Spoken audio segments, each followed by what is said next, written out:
Hello दोस्तों, exam trigger में आपका फिर से एक बार स्वागत है। आज मैं फिर से आपके लिए लाया हूँ 25 प्रश्नों का एक प्रैक्टिस सेट जो किसी भी एग्ज़ाम्स में डायरेक्टली या फिर रिपीट कर करके पूछे जाते हैं और हर एक क्वेश्चंस को पूरा डिटेल में भी समझने वाले हैं और एक क्वेश्चन से जितने भी क्वेश्चंस बन सकते हैं वो सारी चीज़ मैं आज शेयर करने वाला हूँ। तो चलिए शुरू करते हैं। उससे पहले अगर आप चैनल पर नए हैं तो प्लीज़ चैनल को सब्सक्राइब कर बेल आइकन को प्रेस कर लें ताकि आने वाली वीडियोज़ की नोटिफिकेशन आप तक सबसे पहले पहुँचे। तो चलिए शुरू करते हैं आज का प्रैक्टिस सेट्स का क्वेश्चन नंबर वन कहता है द फ्यूचर ऑफ इंडिया पुस्तक किसने लिखा है। दोस्तों, WB police constable West Bengal में पूछा गया है, प्रीवियस ईयर्स का है। ऑप्शन है ए दीपक चोपड़ा, ऑप्शन बी अनुराग माथुर, ऑप्शन सी विमल जालान या फिर ऑप्शन डी अमिताभ घोष। दोस्तों, द फ्यूचर ऑफ इंडिया पुस्तक को किसने लिखा है? तो विमल जालान ने लिखा है, याद रखेंगे। ऑप्शन नंबर सी इसका राइट आंसर हो जाएगा। द फ्यूचर ऑफ इंडिया पुस्तक को किसने लिखा है? विमल जालान ने लिखा है।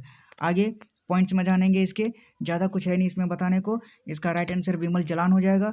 विमल जालान भारतीय रिजर्व बैंक के पूर्व गवर्नर है और 2003 से लेकर 2009 के दौरान भारत की संसद के उच्च सदन राज्यसभा के मनोनीत सदस्य थे, याद रखेंगे। उन्होंने द फ्यूचर ऑफ इंडिया नामक पुस्तक लिखी थी और अर्थशास्त्र और शासन से संबंधित पुस्तक the future of India politics पहली बार 1 जून 2006 को प्रकाशित हुई थी, याद रखेंगे, विमल जालान की बुक। और emerging India priorities for future Vimal Jalan द्वारा लिखित दूसरी महत्वपूर्ण पुस्तक है। ये दोनों बुक विमल जालान की है, याद रखेंगे। कौन कौन सी? इमर्जिंग इंडिया और इंडिया प्रायोरिटीज़ फॉर फ्यूचर, ये विमल जालान की द्वारा लिखी गई पुस्तकें हैं, याद रखेंगे। सारे के सारे इंपॉर्टेंट पॉइंट्स हैं ये सब। आगे बढ़ते हैं क्वेश्चन नंबर टू कहता है राष्ट्रगान जन गण मन पहली बार कब और कहाँ पर गाया गया था? एमटीएस में पूछा गया, याद रखेंगे, इंपॉर्टेंट क्वेश्चन है ये।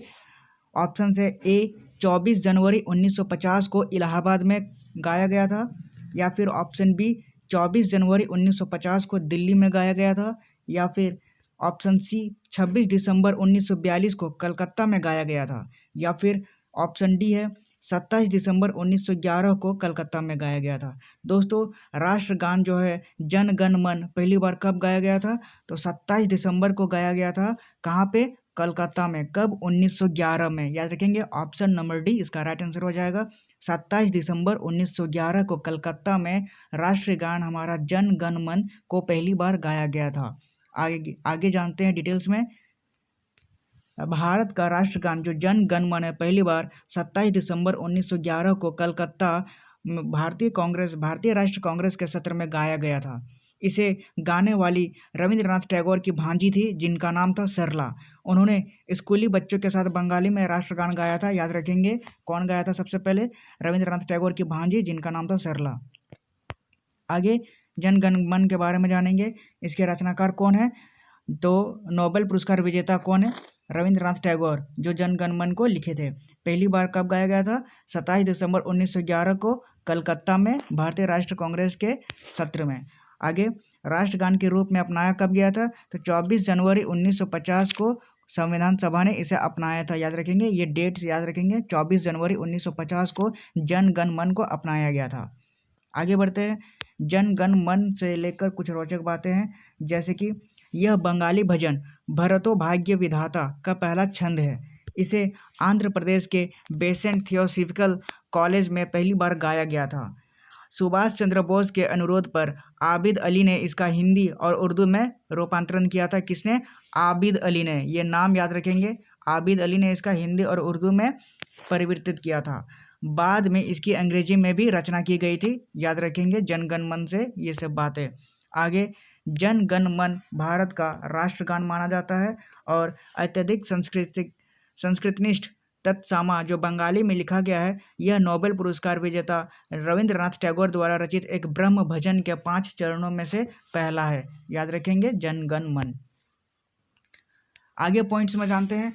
इसे पहली बार 27 दिसंबर 1911 को भारतीय राष्ट्रीय कांग्रेस के कलकत्ता सत्र में गाया गया था। मैंने बताया जन गण मन को आधिकारिक रूप से 24 जनवरी 1950 को अपनाया गया, याद रखेंगे। और 27 दिसंबर 2011 को जन गण मन के 100 साल पूरे होने को चिन्हित किया गया, क्योंकि इसे पहली बार 27 दिसंबर को गाया गया था, याद रखेंगे। आगे एडिशनल इन्फॉर्मेशन में रविंद्रनाथ टैगोर द्वारा लिखित मूल कविता का हिंदी में अनुवाद आबिद अली ने किया था। ये आबिद अली अभी पिछले बार हम नाम बताएं पिछले पॉइंट्स में, याद रखेंगे आबिद अली इंपॉर्टेंट पॉइंट्स हैं। आगे बढ़ते हैं। आगे है क्वेश्चन नंबर 3। क्वेश्चन नंबर 3 कहता है इनमें से कौन लोकसभा को भंग करने की शक्ति रखता है। एमटीएस में पूछा गया इंपॉर्टेंट क्वेश्चन है, याद रखेंगे। ऑप्शन से ए राष्ट्रपति भंग कर सकता है, या फिर ऑप्शन बी प्रधानमंत्री, या फिर ऑप्शन सी भारत के मुख्य न्यायाधीश, या फिर ऑप्शन डी सर्वोच्च न्यायालय के न्यायाधीश। दोस्तों लोकसभा को भंग करने की शक्ति किस में होती है, तो राष्ट्रपति में होती है, याद रखेंगे। ऑप्शन नंबर ए इसका राइट आंसर हो जाएगा। लोकसभा को भंग करने की ताकत जो है वो राष्ट्रपति में है, याद रखेंगे। आगे डिटेल्स में जानेंगे कैसे। भारतीय संविधान के आर्टिकल 85 सेकंड में मुताबिक राष्ट्रपति को लोकसभा भंग करने का अधिकार है।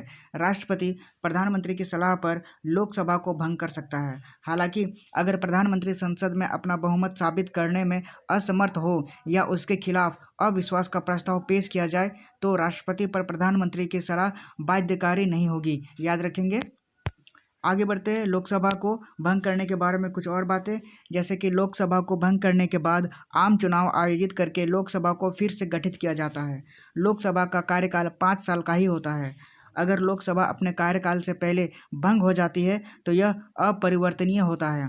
संसद भंग होने पर लोकसभा के अधूरे विधेयक खत्म हो जाते हैं, याद रखेंगे। लोकसभा को भंग करने से ये सारी बातें।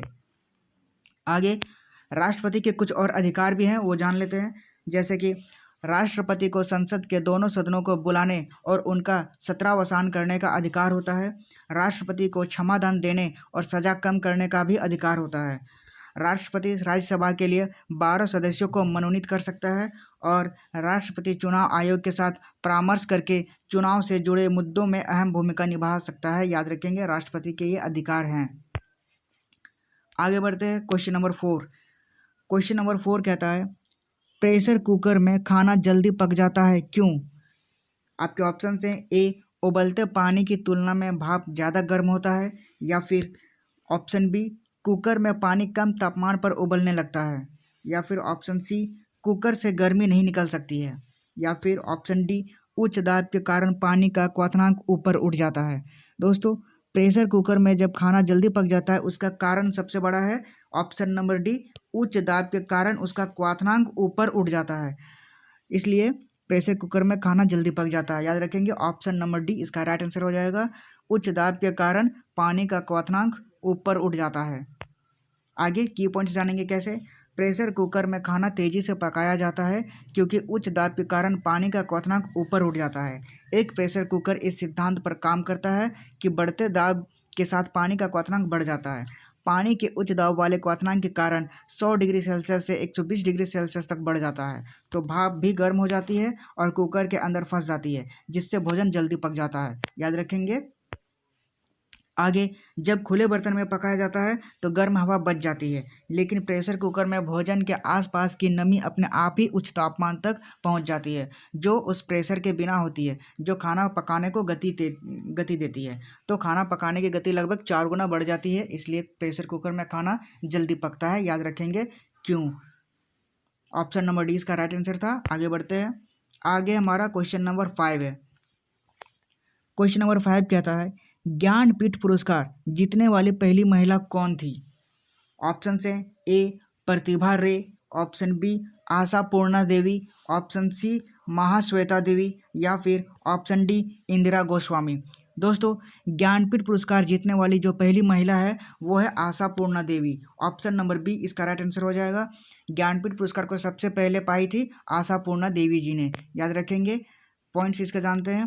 सही उत्तर इसका आशापूर्णी देवी हो जाएगा। ज्ञानपीठ पुरस्कार एक भारतीय साहित्यिक पुरस्कार है जो भारतीय ज्ञानपीठ द्वारा किसी लेखक को उनके साहित्य के लिए उत्कृष्ट योगदान के लिए दिया जाता है, याद रखेंगे।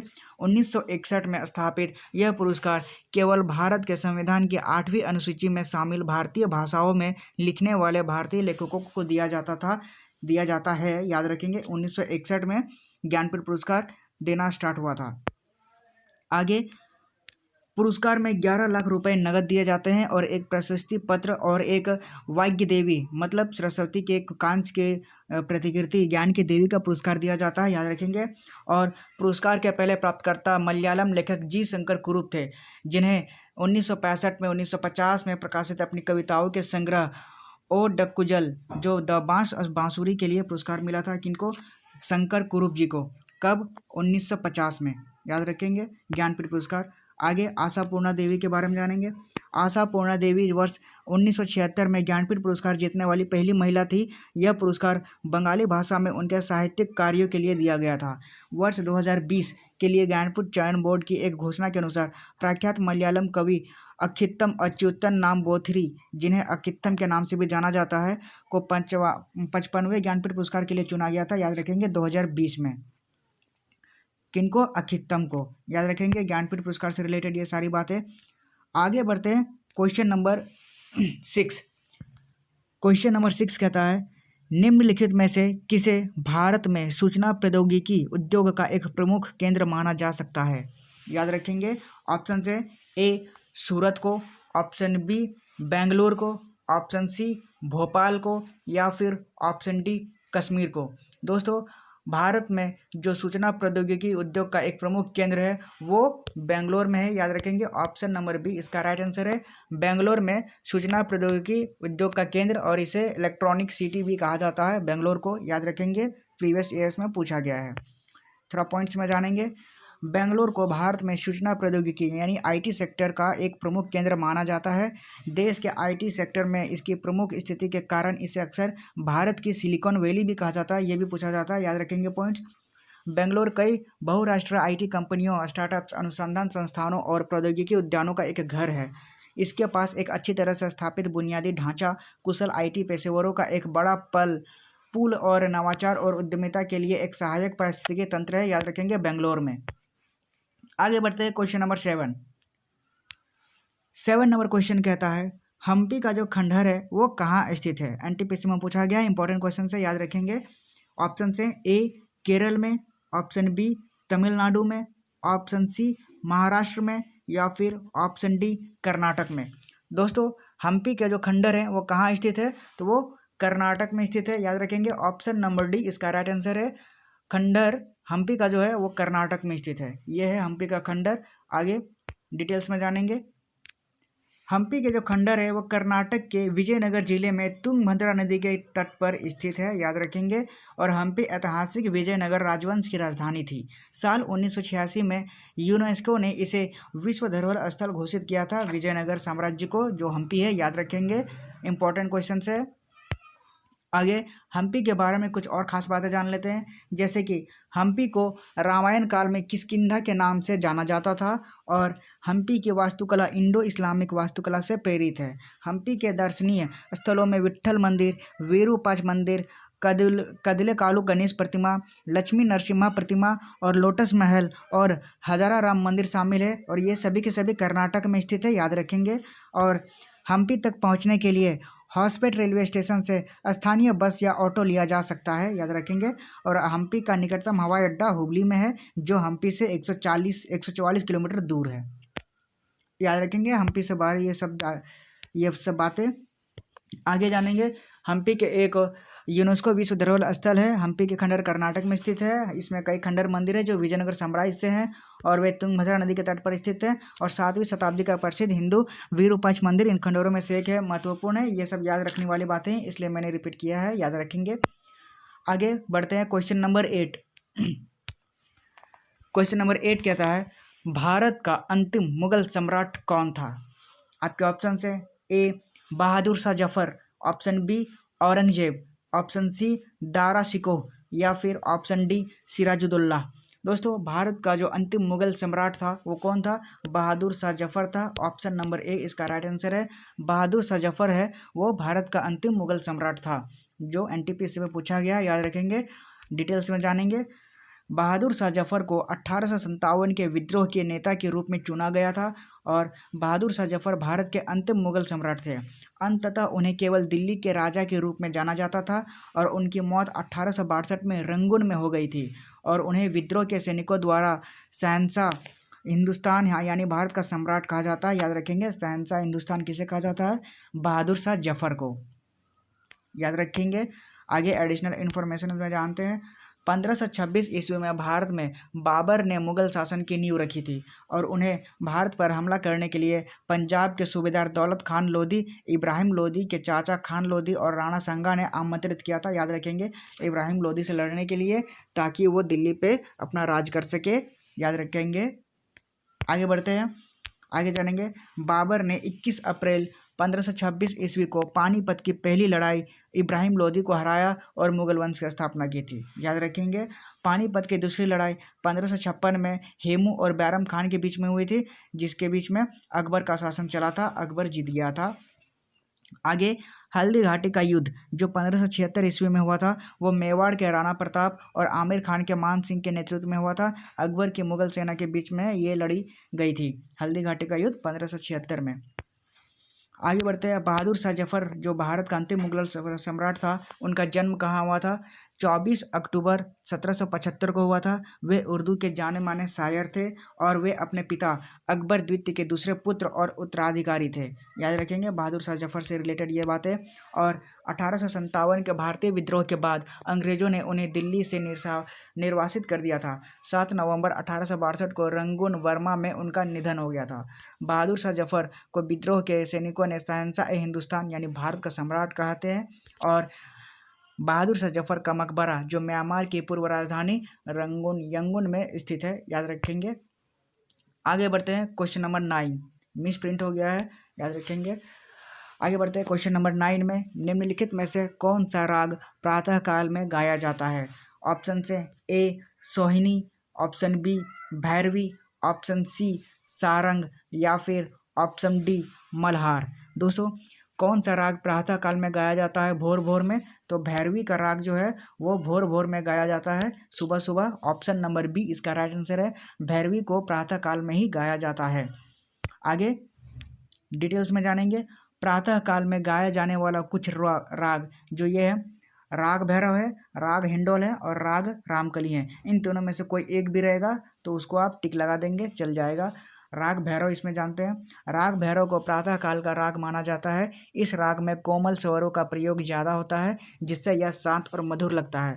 राग भैरवी को लंगा और मंग नियारों की संगीत परंपरा में भी सुबह से जोड़कर देखा जाता है। याद रखेंगे, राग भैरवी को प्रातः काल में गाया जाता है। यही हमारा राइट आंसर हो जाएगा। आगे ऑप्शंस में थे उसके बारे में जानेंगे। सोहिनी को कब गाया जाता है? तो बहुत देर रात या दिन के आखिरी अवधि से संबंधित है, या उस समय सोहिनी राग गाया जाता है।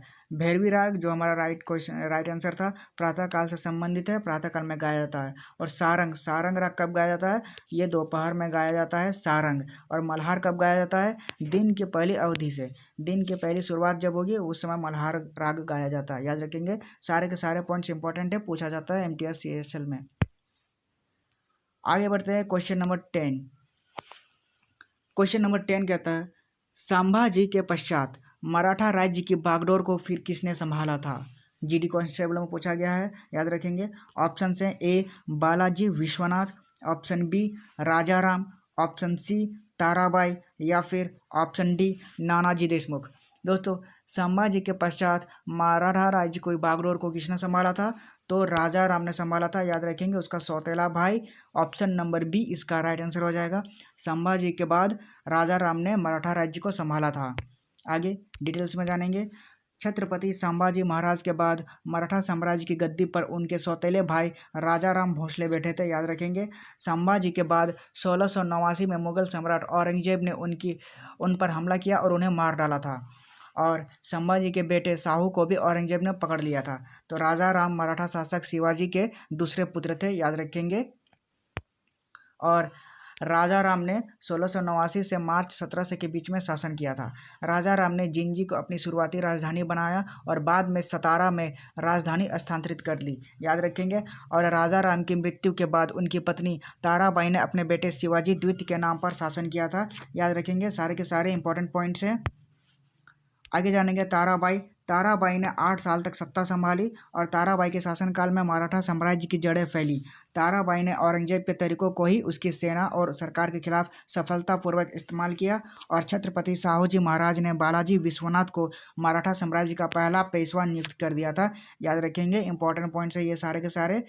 मराठा साम्राज्य से रिलेटेड। आगे इसके की पॉइंट्स देखेंगे, याद रखने लायक बातें, जैसे कि राजा राम भोसले मराठा शासक शिवाजी के दूसरे पुत्र थे, याद रखेंगे। आगे वह मराठा साम्राज्य का तीसरा छत्रपति शासक था। उनका शासन मार्च 1689 से 1700 मार्च तक के बीच में चला था। उनका जन्म वर्ष 1670 में हुआ था और उनकी मौत 1700 में हुई थी। संभाजी के बाद राजाराम द्वारा मराठा शासन को सरल और प्रभावी बनाया गया था और मराठा सेना ने छापामार युद्ध पद्धति को अपनाया, जिसमें जंगलों में छुपकर दुश्मन पर हमला करते हैं, याद रखेंगे। ये सारे के सारे इंपॉर्टेंट की पॉइंट्स हैं। आगे एडिशनल इन्फॉर्मेशन में जान लेंगे ये सारी बातें।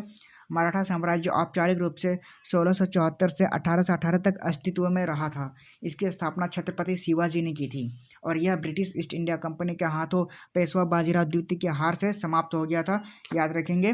पेशवा बाजीराव को हरा दिया था ईस्ट इंडिया कंपनी ने, तब से अंग्रेज़ों का राज हुआ, याद रखेंगे। सारे के सारे इंपॉर्टेंट पॉइंट्स है मराठा साम्राज्य से रिलेटेड। आगे बढ़ते हैं। आगे है क्वेश्चन नंबर 11। क्वेश्चन नंबर 11 कहता है, दिल्ली का सुल्तान कौन था जिसे भारत में नहरों का सबसे बड़ा जाल बनाने के लिए जाना जाता है? आपके ऑप्शन है A Iltutmish, option B Ghiyasuddin Tughlaq, option C Firoz Shah Tughlaq या फिर ऑप्शन डी सिकंदर लोदी। दोस्तों, दिल्ली का वह कौन सुल्तान था जिसे भारत में नहरों का, ये जो नहर है उसका सबसे बड़ा जाल बनाने के लिए जाना जाता है? तो वह फिरोज शाह तुगलक, याद रखेंगे। ऑप्शन नंबर सी इसका राइट आंसर है। फिरोज शाह तुगलक को भारत में नहरों का सबसे बड़ा जाल बनाने के लिए जाना जाता है। आगे पॉइंट्स में देखेंगे, इसका सही उत्तर फिरोज शाह तुगलक है। फिरोज शाह तुगलक ने भारत में नहरों का सबसे बड़ा जाल बनाया। वह 1309 में पैदा हुआ था और अपने चचेरे भाई मोहम्मद बिन तुगलक के निधन के बाद दिल्ली का सुल्तान बना था। वह तुगलक वंश का तीसरा शासक था जिसने 1320 से 1412 ईस्वी तक दिल्ली पर शासन किया था और वह 1351 से लेकर 1388 ईस्वी तक सत्ता में रहा था, याद रखेंगे। फिरोज शाह तुगलक। आगे फिरोज शाह तुगलक जो उसके द्वारा बनवाए गए कई बागों और नहरों के कारण अंग्रेज उसे सिंचाई विभाग का पिता कहा करते थे।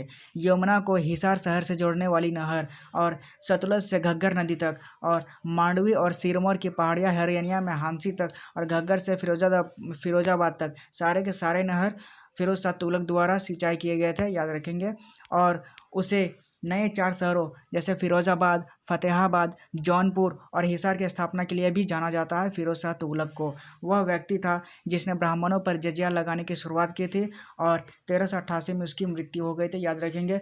ब्राह्मणों पर जजिया कर किसने लगाया था? तो फिरोज शाह तुगलक ने लगाया था। इंपॉर्टेंट पॉइंट है, याद रखेंगे। आगे बढ़ते हैं क्वेश्चन नंबर 12। क्वेश्चन नंबर 12 कहता है, भारत में स्थानीय स्वशासन का जनक किसे माना जाता है? आपके ऑप्शन है A Lord Dalhousie, option B Lord Ripon, option C Lord Bentinck या फिर ऑप्शन डी लॉर्ड वेलेस्ली। दोस्तों, भारत में स्थानीय स्वशासन का जनक किसे माना जाता है? तो लॉर्ड रिपन को माना जाता है। ऑप्शन नंबर बी इसका राइट आंसर है।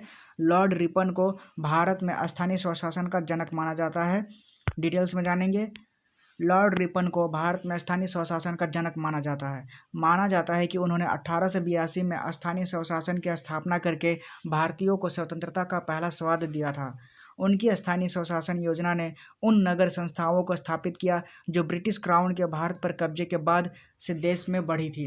उन्होंने कई अधिनियमों को पेश किया जिसमें स्थानीय स्वशासन की बड़ी शक्तियों को ग्रामीण और शहरी निकायों तक बढ़ाया गया और ऐच्छिक लोगों को कुछ व्यापक अधिकार प्राप्त हुए थे, याद रखेंगे, स्थानीय स्वशासन से जो लॉर्ड रिपन ने की थी। आगे लॉर्ड रिपन के अंतर्गत अन्य सुधार घटनाएं हैं। लॉर्ड रिपन ने क्या क्या किया? विलियम हंटर के तहत शिक्षा आयोग का निर्माण किया था, याद रखेंगे। इल्बर्ट बिल पास किया था और 1882 में वर्नाकुलर क्लॉज एक्ट का निरसन किया था, याद रखेंगे। और श्रम स्थितियों में सुधार के लिए 1881 में पहला कारखाना अधिनियम पारित किया था। कौन? Lord Ripon. से सारी बातें ये याद रखेंगे। आगे एडिशनल इन्फॉर्मेशन में जानेंगे डलहौजी के बारे में।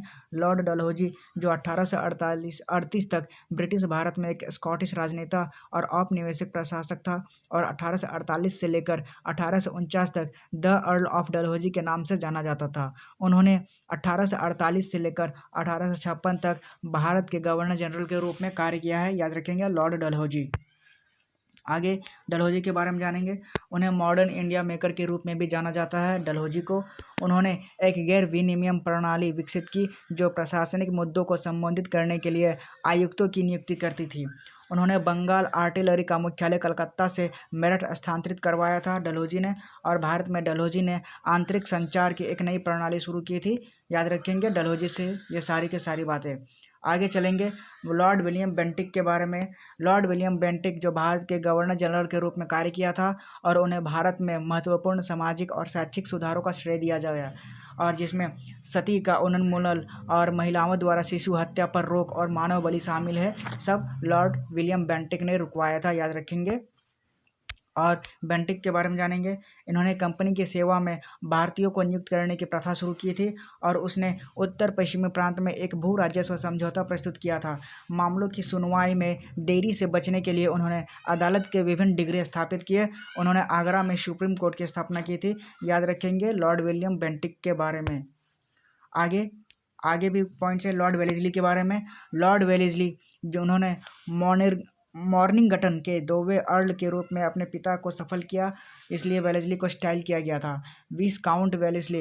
उन्होंने 1799 में मार्क्वेस वेलेस्ली द्वारा आयरिश पीयरेज की उपाधि से सम्मानित किया गया, और उन्होंने अपना पहला नाम भारत के गवर्नर जनरल के रूप में 1798 से लेकर 1805 तक बनाया था। याद रखेंगे वेलेस्ली के बारे में लॉर्ड वेलेस्ली। आगे लॉर्ड वेलेस्ली ने सहायक गठबंधन सिद्धांत को पेश किया था। 1798 में उन्होंने निज़ाम के साथ अपनी पहली हैदराबाद सहायक संधि पर हस्ताक्षर किए थे। याद रखेंगे हैदराबाद की सहायक संधि पर हस्ताक्षर कौन किया था? तो हैदराबाद का निज़ाम किया था। ये इंपॉर्टेंट क्वेश्चन से पूछा जाता है बार बार, याद रखेंगे। आगे बढ़ते हैं। आगे है क्वेश्चन नंबर 13। क्वेश्चन नंबर 13 कहता है सांची का स्तूप का निर्माण किसने करवाया था?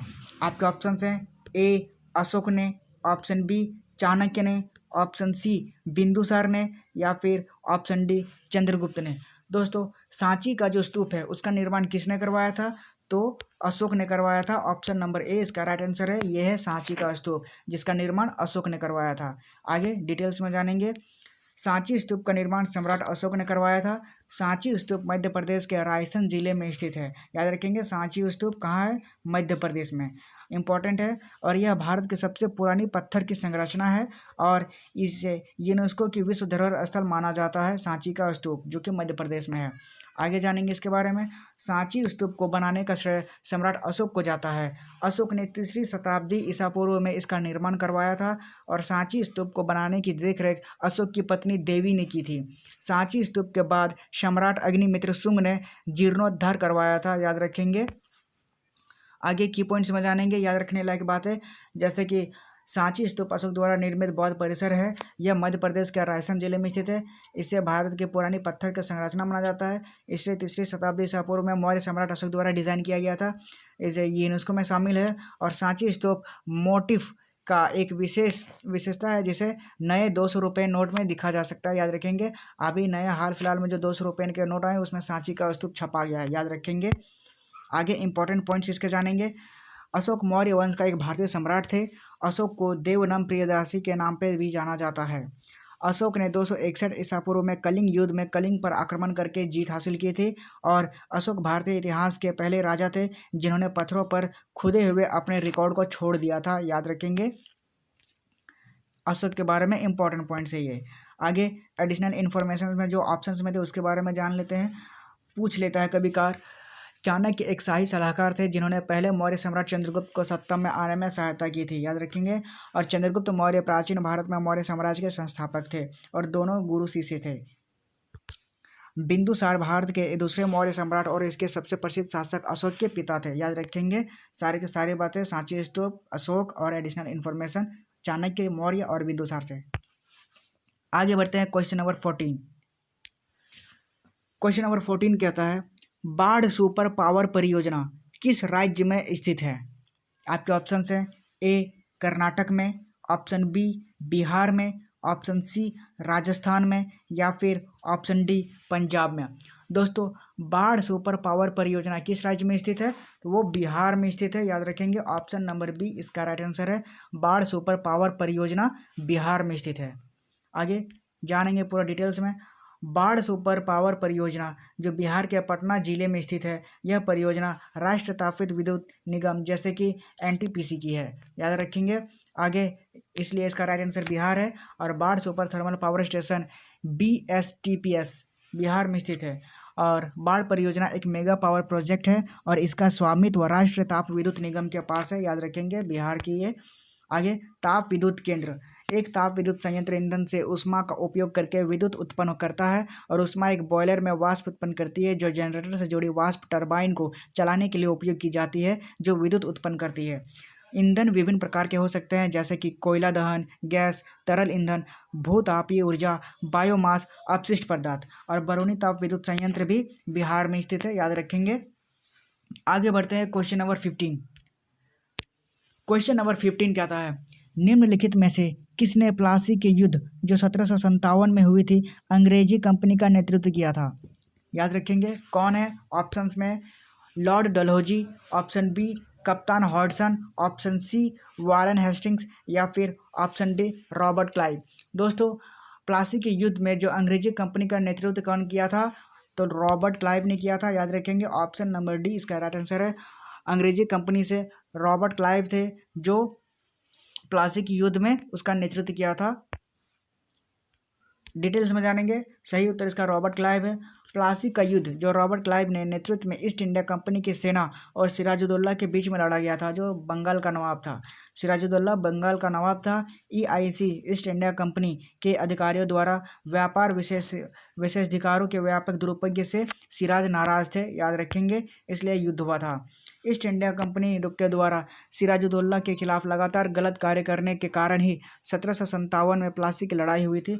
कलकत्ता से लगभग 160 किलोमीटर उत्तर में प्लासी की छोटी बस्ती के करीब भागीरथी हुगली नदी के तट पर सेनाएं एक साथ आ गई थी। 23 जून 1757 को प्लासी का युद्ध लड़ा गया था और रॉबर्ट क्लाइव के 3000 सैनिकों की सेना ने सिराजुद्दौला के 50,000 योद्धाओं, 40 तोपों और 10 युद्ध हाथियों को नष्ट कर दिया था। 11 घंटे में लड़ाई खत्म हो गई और सिराजुद्दौला को हार कर भाग गया। एडिशनल इन्फॉर्मेशन में जानेंगे। प्लासी का युद्ध 23 जून 1757 को उत्तर पूर्वी भारत में लड़ा गया था। रॉबर्ट क्लाइव के नेतृत्व में ब्रिटिश ईस्ट इंडिया कंपनी की टुकड़ियों ने बंगाल के अंतिम नवाब सिराजुद्दौला और उसके फ्रांसीसी सहयोगियों की सेना के खिलाफ मोर्चा खोल दिया था। रॉबर्ट क्लाइव की जीत ने अंततः अंग्रेजों को भारत में सबसे बड़े आर्थिक और सैन्य शक्ति बना दिया था, याद रखेंगे। आगे, प्लासी के युद्ध का राजनीतिक महत्व था क्योंकि इसने भारत में ब्रिटिश साम्राज्य की नींव रखी और इसे भारत में ब्रिटिश शासन का प्रारंभिक बिंदु माना गया है। प्लासी के युद्ध के परिणाम जो इस विजय के फलस्वरूप मीर जाफर बंगाल का नवाब बन गया और उसने अंग्रेजों को बड़ी रकम और 24 परगना की जमींदारी भी दी थी। अंग्रेजी प्रतिद्वंदियों फ्रांसीसियों को बाहर कर दिया था, याद रखेंगे। आगे बढ़ेंगे क्वेश्चन नंबर 16। क्वेश्चन नंबर 16 कहता है, भारत में सती प्रथा किसने समाप्त की थी। ऑप्शन है ए वारेन हेस्टिंग्स ने, ऑप्शन बी लॉर्ड कर्जन ने, option C Lord William Bentinck ने या फिर ऑप्शन डी लॉर्ड कैनिंग ने। दोस्तों, भारत में जो सती प्रथा हो उसको किसने समाप्त किया था, तो लॉर्ड विलियम बेंटिक ने समाप्त किया था। ऑप्शन नंबर सी इसका राइट आंसर है। लॉर्ड विलियम बेंटिक ने सती प्रथा को समाप्त किया था। आगे डिटेल्स में जानेंगे। लॉर्ड विलियम बेंटिक के गवर्नर जनरलशिप के तहत सती प्रथा को समाप्त कर दिया गया था। लॉर्ड विलियम बेंटिक जो 1828 से लेकर 1835 तक अंग्रेजों के अधीन भारत के पहले गवर्नर जनरल थे। सती प्रथा को 1829 में समाप्त कर दिया गया था लॉर्ड विलियम बेंटिक के द्वारा। आगे पॉइंट्स में, राम मोहन राय को बंगाल पुनर्जागरण के जनक के रूप में जाना जाता था। उन्होंने समाज में महिलाओं की स्थिति के उत्थान के लिए कार्य किया था। उन्होंने बहुविवाह, बाल विवाह, पर्दा और सती प्रथा के विरुद्ध कार्य किया था। यह उनका कार्य ही है जिसने भारत में सती प्रथा को समाप्त कर दिया था। इसलिए लॉर्ड विलियम बेंटिक को सती प्रथा नष्ट करने के मामले में जाना जाता है। एडिशनल इन्फॉर्मेशन में याद रखने लायक जो ऑप्शंस में थे, वारेन हेस्टिंग्स ने 1773 से 1785 तक फोर्ट विलियम जो कि बंगाल में है प्रेसिडेंसी के पहले गवर्नर के रूप में कार्य किया था। उन्होंने कलकत्ता में राजस्व बोर्ड की स्थापना की और कोषागार को मुर्शिदाबाद से कलकत्ता स्थानांतरित कर दिया था। उन्होंने बंगाल के नवाब की पेंशन भी कम कर दी थी, याद रखेंगे वारेन हेस्टिंग्स। आगे ऑप्शंस में था लॉर्ड कर्जन जो बंगाल का विभाजन के समय था। वह एक ब्रिटिश रूढ़िवादी राजनेता थे जिन्होंने 1899 से 1905 तक भारत के वायसराय के रूप में कार्य किया था और उन्होंने 19 जुलाई 1905 को बंगाल के विभाजन की घोषणा की और 16 अक्टूबर 1905 को इसे लागू किया था, याद रखेंगे। आगे लॉर्ड कैनिंग, उन्होंने 1856 से 1862 तक भारत के गवर्नर जनरल के रूप में कार्य किया था। उनके कार्यकाल के दौरान भारत सरकार अधिनियम 1858 पारित किया गया था लॉर्ड कैनिंग के द्वारा, याद रखेंगे। आगे बढ़ेंगे, सती प्रथा से रिलेटेड कुछ बातें। सती प्रथा का विरोध करने वाले प्रमुख लोग थे, जैसे कि राजा राम मोहन राय। ब्रह्म समाज के संस्थापक राजा राम मोहन राय ने सती प्रथा के खिलाफ समाज को जागरूक किया। उनके भाई की मौत के बाद जब उनकी भाभी को सती प्रथा के तहत जिंदा जला दिया गया, तब उन्हें इस कुरीति को खत्म करने की प्रेरणा मिली और उनके प्रयासों से ही 1829 में बंगाल सती बिल पास हुआ था, जिसके बाद सती प्रथा को रोकने के लिए कानून बनाया गया, याद रखेंगे। आगे लॉर्ड विलियम बेंटिक अंग्रेजों के अधीन भारत के पहले गवर्नर जनरल थे। उनके कार्यकाल में ही 4 दिसंबर 1829 को बंगाल सती नियम पारित किया गया था। इस नियम के तहत ब्रिटिश भारत के सभी अदालतों में सती प्रथा पर रोक लग गई थी, याद रखेंगे, बेंटिक के समय में और राजा राम मोहन राय।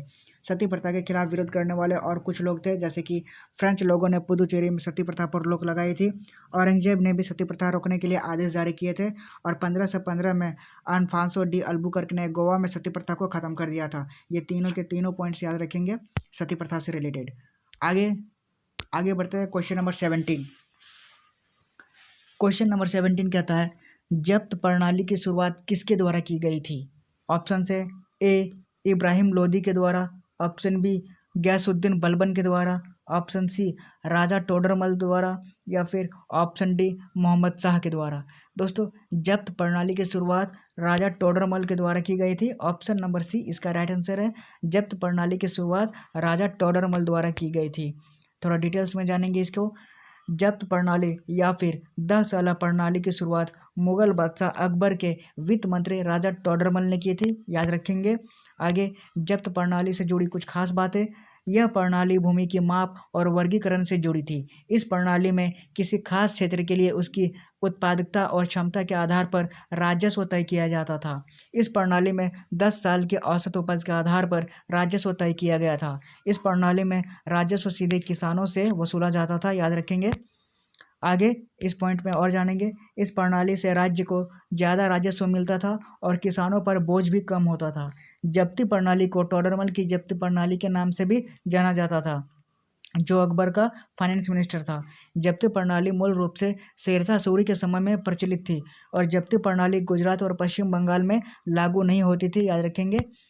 आगे 10 साला प्रणाली या फिर जब्ती प्रणाली, जो भूमि राजस्व प्रणाली थी, राजा टोडरमल द्वारा शुरू की गई थी। उस समय अकबर के वित्त मंत्री थे। इस प्रणाली में 10 साल की औसत उपज प्राप्त की गई थी। इस औसत उपज की 1/3 प्रति बीघा में तय किया गया था और राज्य माल के हिस्से के रूप में तय किया गया था, याद रखेंगे। जब्त प्रणाली से ये पॉइंट्स और कुछ पॉइंट्स हैं देखने लायक। बाकी 2/3 हिस्से खेती करने वाले खराज के पास छोड़ दिया गया था। तरह तरह की राज्य की मांग मोंडों में दी जाती थी, लेकिन राज्य से नकदी के लिए मांग के रूपांतरण के लिए विभिन्न फसलों के लिए नगद राजस्व दरों का एक अलग दर निर्धारित किया गया था, जिन्हें दस्तूर-ए-अमल कहा जाता था। प्रत्येक राजस्व विभाग में विभिन्न फसलों के लिए दस्तूर-ए-अमल का एक अलग दर था। इस प्रकार किसान को स्थानीय उपज के साथ स्थानीय कीमतों के आधार पर भुगतान करना पड़ता था, याद रखेंगे। जब्ती प्रणाली से ये सारे के सारे पॉइंट्स। आगे बढ़ेंगे, क्वेश्चन नंबर 18 नंबर कहता है, निम्नलिखित में से कौन नीलगिरी पहाड़ियों की सबसे ऊंची चोटी है? ऑप्शन से A Sonsogor, option B Parasnath, option C Mullayanagiri, या फिर ऑप्शन डी डोडा बेटा।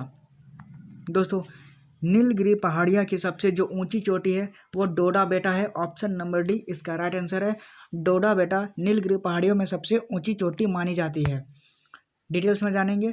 नीलगिरी पहाड़ियों की सबसे ऊंची चोटी का नाम डोडा बेटा है और इसकी ऊंचाई 2637 मीटर है। यह चोटी तमिलनाडु के नीलगिरी जिले में है। यह ऊंची चोटी जो करीब 10 किलोमीटर ऊटी से दूर है। डोडा बेटा चोटी जो पश्चिमी घाट का एक हिस्सा, याद रखेंगे। डोडा बेटा जो नीलगिरी पहाड़ियों की सबसे ऊंची चोटी है। और डोडा बेटा चोटी के बारे में कुछ और ख़ास बातें, जैसे डोडा बेटा शब्द का अर्थ होता है बड़ा पर्वत। इस चोटी के चारों ओर एक आरक्षित वन क्षेत्र है। यहाँ एक वेधशाला भी है जहाँ दूरबीन से आसपास के परिदृश्य को देखा जा सकता है। नीलगिरी पहाड़ियों को द क्वीन ऑफ हिल्स या फिर ब्लू माउंटेन के नाम से भी जाना जाता है, याद रखेंगे। नीलगिरी पहाड़ियों में चाय, मसाले और कॉफ़ी का उत्पादन होता है। इस क्षेत्र में राष्ट्रीय पार्क भी है और नीलगिरी पहाड़ियों में वन्य जीव और औषधियाँ भी प्रचुर मात्रा में पाई जाती है। याद रखेंगे नीलगिरी पहाड़ियों से ये सारी बातें। आगे इसमें इम्पोर्टेंट पॉइंट्स है जो याद रखने वाली हैं। डोरा बेटा नीलगिरी पहाड़ियों में सबसे ऊंची पर्वत चोटी है, पहला पॉइंट। डोरा बेटा तमिलनाडु राज्य में स्थित है, दूसरा पॉइंट। सोसो नगर पश्चिम घाट पर गोवा राज्य की सबसे ऊंची पर्वत चोटी है, याद रखेंगे। पारसनाथ झारखंड की सबसे ऊंची चोटी है, याद रखेंगे। और मुल्लेनगिरी जो पश्चिमी घाट पर स्थित कर्नाटक की सबसे ऊंची चोटी है। ये सब अलग अलग डिस्ट्रिक्ट्स में सारे के सारे इंपॉर्टेंट पॉइंट्स है, याद रखने लायक। आगे बढ़ते हैं क्वेश्चन नंबर 19 नंबर कहता है साकेत के रचयिता कौन है।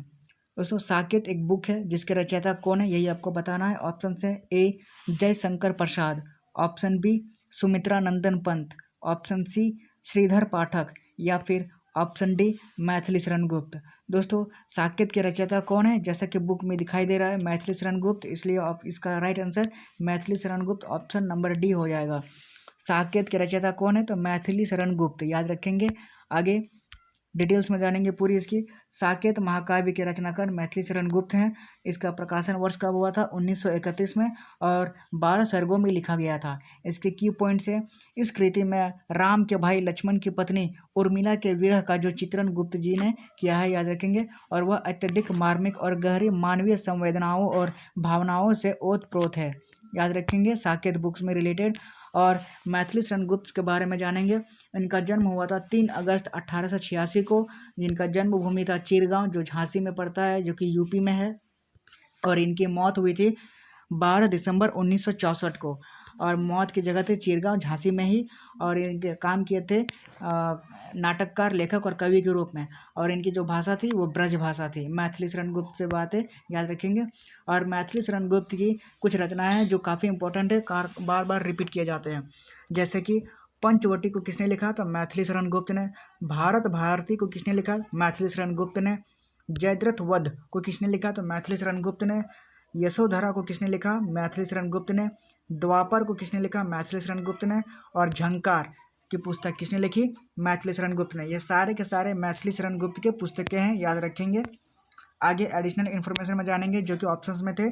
जयशंकर प्रसाद, जयशंकर प्रसाद ने कौन कौन सी किताब लिखी है तो झरना लिखी है, आंसू लिखी है, कामायनी लिखी है, लहर और कानन कुसुम। ये सारे के सारे बुकें जयशंकर प्रसाद द्वारा लिखी गई हैं। आगे बढ़ते हैं। आगे सुमित्रा नंदन पंत की द्वारा लिखी गई कुछ पुस्तकें हैं, जैसे कि वीणा, पल्लव, युगांत, युगवाणी और स्वर्णधुली। ये सभी के सभी बुकें सुमित्रा नंदन पंत द्वारा लिखी गई हैं, याद रखेंगे सारे के सारे बुक से। आगे एक ऑप्शन में था श्रीधर पाठक। श्रीधर पाठक की कुछ मुख्य बुक है, याद रखेंगे। एकांतवासी योगी श्रीधर पाठक ने लिखी है। जगत सच्चाई सा श्रीधर पाठक ने लिखी है। कश्मीर सुषमा ये भी श्रीधर पाठक ने लिखी है। गोखले प्रशस्ति श्रीधर पाठक ने लिखी है। और देहरादून एक बुक है जो श्रीधर पाठक ने लिखी है, याद रखेंगे। आगे बढ़ेंगे क्वेश्चन नंबर 20 कहता है विंग्स ऑफ फायर किसकी आत्मकथा है। ऑप्शन से ए के नटवर सिंह, ऑप्शन बी लाल कृष्ण आडवाणी, ऑप्शन सी सचिन तेंदुलकर या फिर ऑप्शन डी APJ अब्दुल कलाम। दोस्तों विंग्स ऑफ फायर जो किसकी आत्मकथा है तो डॉक्टर APJ अब्दुल कलाम की है। ऑप्शन नंबर डी इसका राइट आंसर है, जैसा कि बुक्स में दिखाई दे रहा है। डॉक्टर APJ अब्दुल कलाम की आत्मकथा ये बुक है। बुक का नाम है विंग्स ऑफ फायर। आगे डिटेल्स में जानेंगे।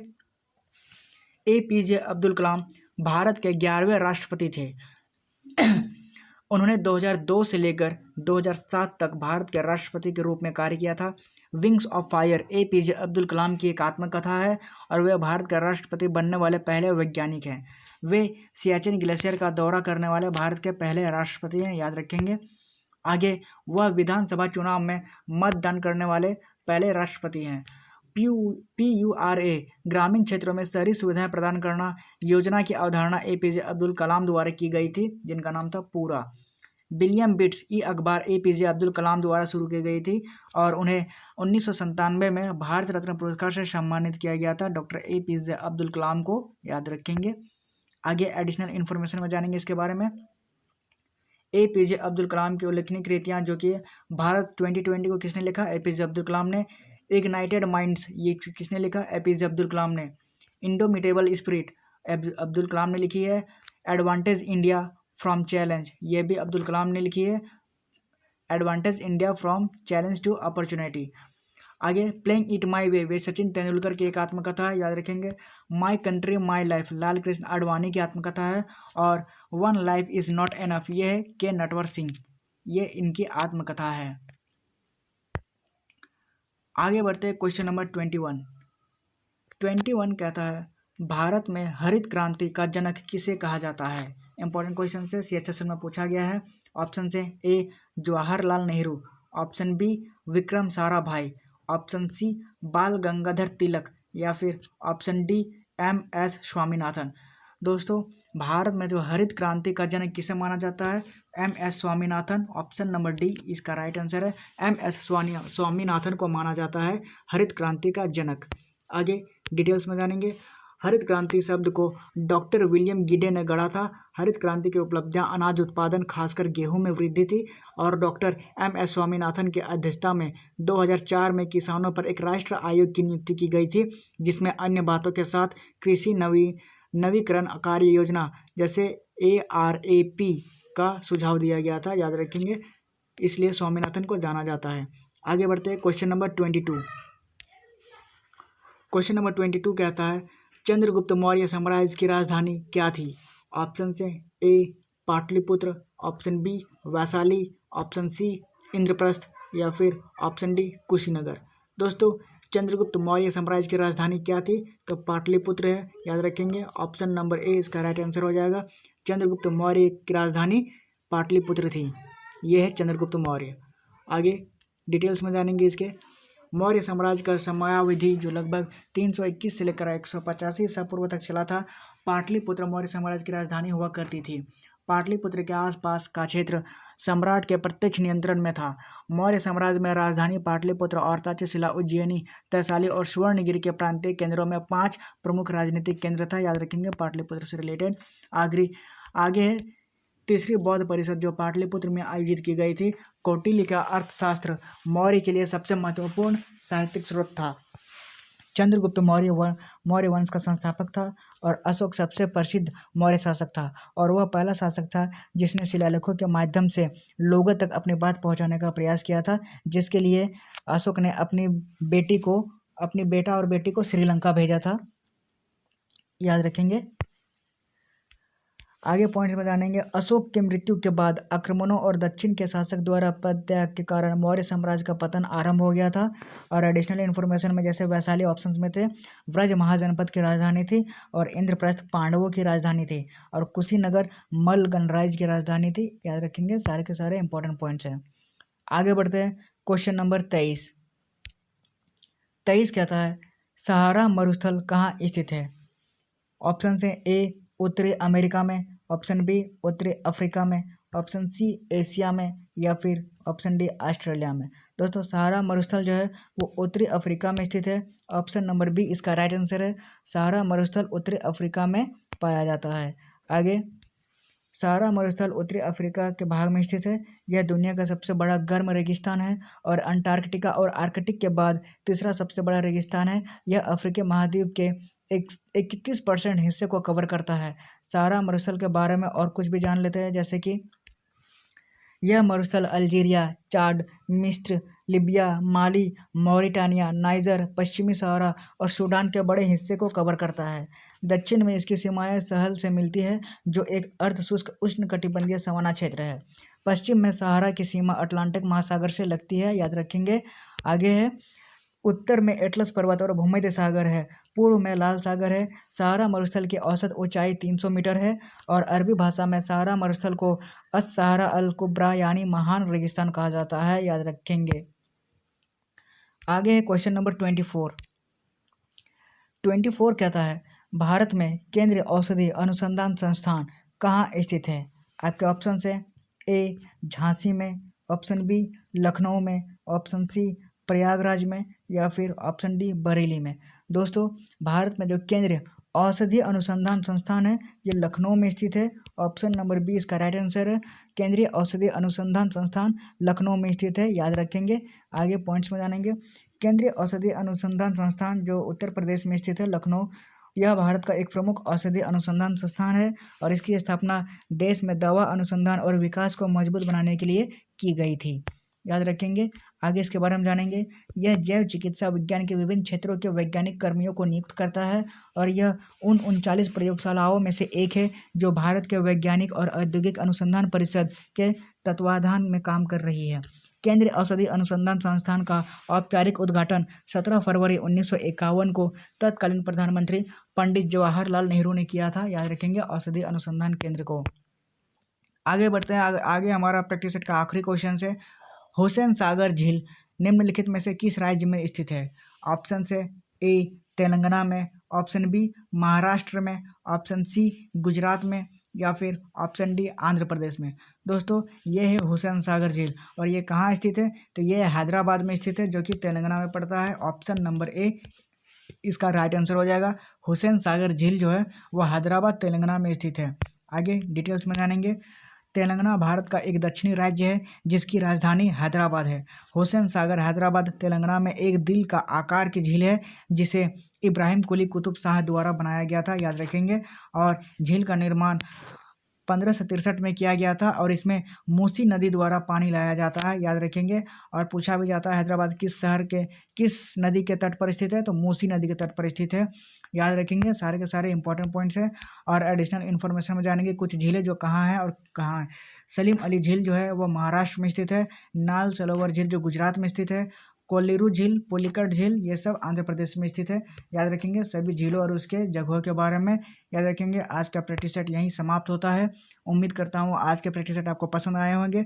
आज के लिए इतना ही, मिलते हैं अगले वीडियो में, तब तक